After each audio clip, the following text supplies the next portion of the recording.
बिहार और देश के वो कद्दावर नेता जिन्होंने सामाजिक न्याय के रास्ते पर चलते हुए न केवल बिहार की सियासत को बदला बल्कि देश की रेल व्यवस्था को भी नई ऊंचाइयों तक पहुंचाया। हम बात कर रहे हैं लालू प्रसाद यादव की, जिनका आज जन्मदिन है। हर कोई उनके भाषण के कायल है। विरोधी हो या समर्थक, कोई भी उन्हें इग्नोर नहीं कर सकता। उनके प्रेरणादायी सफर को विस्तार से जानने से पहले आप सभी को नमस्कार। आप देख रहे हैं जनमत की पुकार आर.के. जायसवाल के साथ। चलिए अब उनके प्रेरणादायी सफर को विस्तार से बताते हैं। लालू प्रसाद यादव का जन्म 11 जून 1948 को बिहार के गोपालगंज जिले के फुलवरिया गांव में एक साधारण किसान परिवार में हुआ था। एक यादव परिवार में जन्मे लालू ने गरीबी और सामाजिक भेदभाव को करीब से देखा। उनके पिता कुशवाहा यादव और माता मरछिया देवी ने उन्हें मेहनत और ईमानदारी की सीख दी। बचपन में लालू अपनी गाय भैंस चराने जाया करते थे, लेकिन उनकी नजरें हमेशा बड़े सपनों पर टिकी थी। कुछ लोग आज भी लालू प्रसाद यादव को अनपढ़ समझते हैं, लेकिन लालू ने अपनी पढ़ाई पटना विश्वविद्यालय में की थी, जहां उन्होंने कानून की डिग्री हासिल की। लेकिन उनका मन किताबों से ज्यादा समाज की उन कुरीतियों को खत्म करने में था जो सदियों से पिछड़े और दलित वर्गों को दबा कर रख रही थी। 1970 के दशक में जयप्रकाश नारायण के आंदोलन ने लालू को प्रेरित किया। जेपी आंदोलन में सक्रिय भागीदारी ने उन्हें छात्र नेता के रूप में उभारा और यहीं से उनकी सामाजिक न्याय की लड़ाई की नींव पड़ी। 1977 में मात्र 29 साल की उम्र में लालू ने छपरा से लोकसभा चुनाव जीता और संसद पहुंचे। यह उनकी मेहनत और जनता के प्रति उनकी प्रतिबद्धता का पहला बड़ा सबूत था।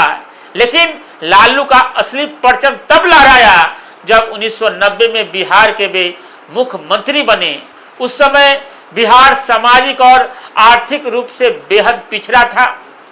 ऊंची जातियों का वर्चस्व और दलित पिछड़े वर्गों का शोषण चरम पर था। लालू ने सामाजिक न्याय को अपनी राजनीति का मूल मंत्र बनाया। लालू ने मंडल आयोग की सिफारिशों को लागू करने का समर्थन किया, जिसने पिछड़े वर्गों को सरकारी नौकरियों में आरक्षण दिया। यह फैसला ऐतिहासिक था, लेकिन विवादों से भरा था। लालू ने नारा दिया था, भूरावाद साफ करो, यानी भूस्वामियों, राजपूतों और ऊंची जातियों के वर्चस्व को खत्म करो। इस नारे ने बिहार की सियासत को हमेशा के लिए बदल दिया। उन्होंने दलितों, पिछड़ों और अल्पसंख्यकों को एक मंच पर लाकर उनकी आवाज को ताकत दी।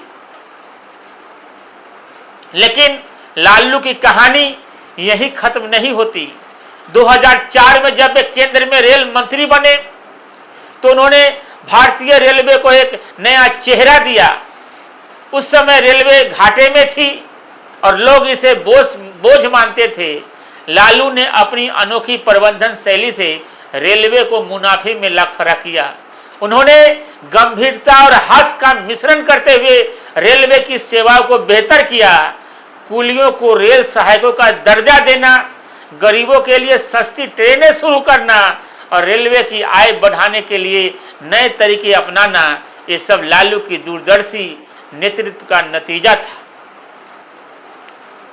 लालू ने अपने कार्यकाल में रेलवे को न केवल आर्थिक रूप से मजबूत किया, बल्कि इसे आम आदमी की जरूरतों से जोड़ा। उनके इस योगदान को हार्वर्ड और IIM जैसे संस्थानों ने भी सराहा।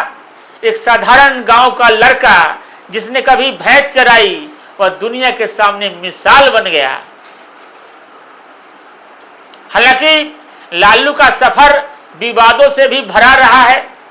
चारा घोटाला जैसे मामलों ने उनकी छवि को प्रभावित किया, लेकिन उनके समर्थकों के लिए वे आज भी सामाजिक न्याय के मसीहा।